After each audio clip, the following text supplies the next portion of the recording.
বিসমিল্লাহির রহমানির রহিম। আহ, আজকে আপনাদের সাথে একটা অত্যন্ত গুরুত্বপূর্ণ একটা বিষয় শেয়ার করতে যাচ্ছি।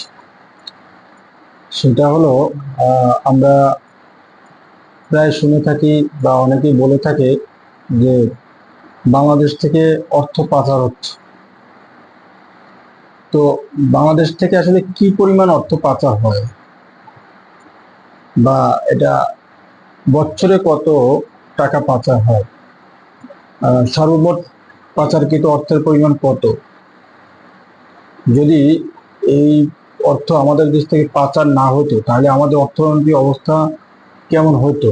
বা আমরা আরেকটা জিনিস প্রায় শুনে থাকি, সেটা হলো যে আমরা প্রত্যেকেই ঋণী। অর্থাৎ যে ব্যক্তি কারো কাছ থেকে কোনো টাকা ঋণ নেয়নি বা কোনো প্রতিষ্ঠানের কাছে কোনো ব্যাংকের থেকে নেয়নি, ওই ব্যক্তিও ঋণী।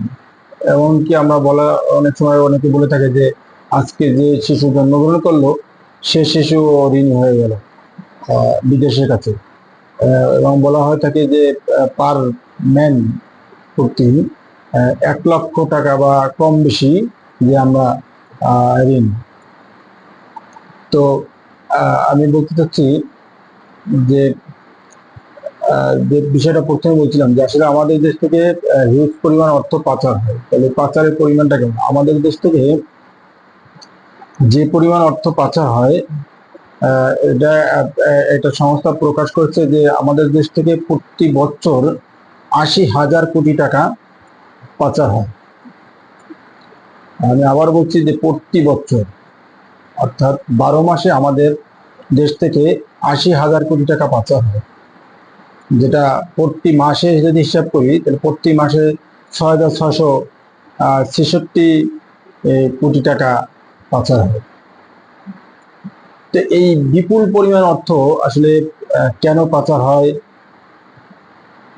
কোন ব্যক্তি বা প্রতিষ্ঠান পাচার করে, হ্যাঁ, এটা কিভাবে পাচার হয়, অনেক প্রশ্নের সাথে জড়িত। তো এর বিপরীতে এর সাথে যদি আমরা দেখি যে বাংলাদেশ থেকে, তাহলে প্রতি বছর তো 80,000 কোটি টাকা আমরা পাচার হয় জানলাম, কিন্তু তাহলে আবার বাংলাদেশ থেকে এ পর্যন্ত কত হাজার কোটি টাকা বা কত টাকা পাচার হয়েছে। বাংলাদেশ থেকে পৃথিবীর বিভিন্ন দেশে এ পর্যন্ত পাচার হয়েছে প্রায় 11,92,000 কোটি টাকা। এ তথ্য তুলে ধরছে বাংলাদেশের অর্থনৈতিক সমিতি। বাংলাদেশের অর্থনৈতিক সমিতি যারা এগুলো নিয়ে কাজ করে, তারা বলছে যে এখন পর্যন্ত, অর্থাৎ জুন মাস পর্যন্ত বাংলাদেশ থেকে পাচার হয়েছে 11,92,000 কোটি টাকা। তাইলে বোঝা যাচ্ছে যে কত টাকা আসলে হিউজ পরিমাণ অর্থ আমাদের দেশ থেকে পাচার হয়েছে।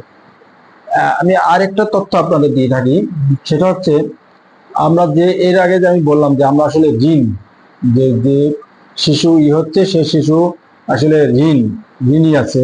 এবং বাংলাদেশের গভর্নমেন্টের অনেক প্রজেক্ট, যেটা বৈদেশিক সাহায্য পুষ্ট বা বৈদেশিক ঋণ নিয়ে করা হয়ে থাকে। তাহলে আমাদের দেশে আমাদের আসলে ঋণের পরিমাণ কত? আমাদের আমাদের বর্তমানে যে ঋণের পরিমাণ হচ্ছে সেটা হচ্ছে $563 কোটি ঋণ আছে। আমরা $563 কোটি ঋণ আছে। তো দেখা যাচ্ছে আমাদের যে পরিমাণ অর্থ পাচার হয়েছে আর যে পরিমাণ অর্থ আমরা ঋণ হয়েছি, যদি আমাদের এই সমপরিমাণ অর্থ, এই অর্থ যদি আমাদের পাচার না হতো, তাহলে দেখা যাচ্ছে যে আমরা যে টাকা বা যে পরিমাণ যে ঋণ আছি, আমরা এই ঋণ পরিশোধ করার পরও আসলে আমাদের দেশের অর্থনীতিকে চাঙ্গা রাখার জন্য বা আমাদের আরো উদ্বৃত্ত টাকা থাকতো। তাই দেখা যাচ্ছে যে আমাদের নিজেদের সর্বনাশটা আমরা নিজেরা করতেছি। অর্থাৎ আমরা বাইরের দেশ থেকে ঋণ করতেছি, অথচ আমরা আবার আমাদের অর্থই আমরা আবার পাচার করে বা চুরি করে, যেটাকে বলা হয়, সেটা আমরা আবার ওই তাদের দেশে বা অন্য দেশে আমরা রেখে আসছি। হ্যাঁ, যার কারণেই কিন্তু মূলত আমরা আসলে যদি এখন দেখা যায় যে সেই পাচার করার কারণে বা দুর্নীতি করার কারণেই কিন্তু বাংলাদেশ আসলে, বাংলাদেশে যদি যে হিউজ পরিমাণ অর্থ, অর্থাৎ যেটা আপনাদের বললাম যে 11,92,000 কোটি টাকা যদি পাচার না হতো, তাহলে এদেশের অর্থনীতি আসলে কোথায় থাকতো সেটা বলার অপেক্ষা রাখে না।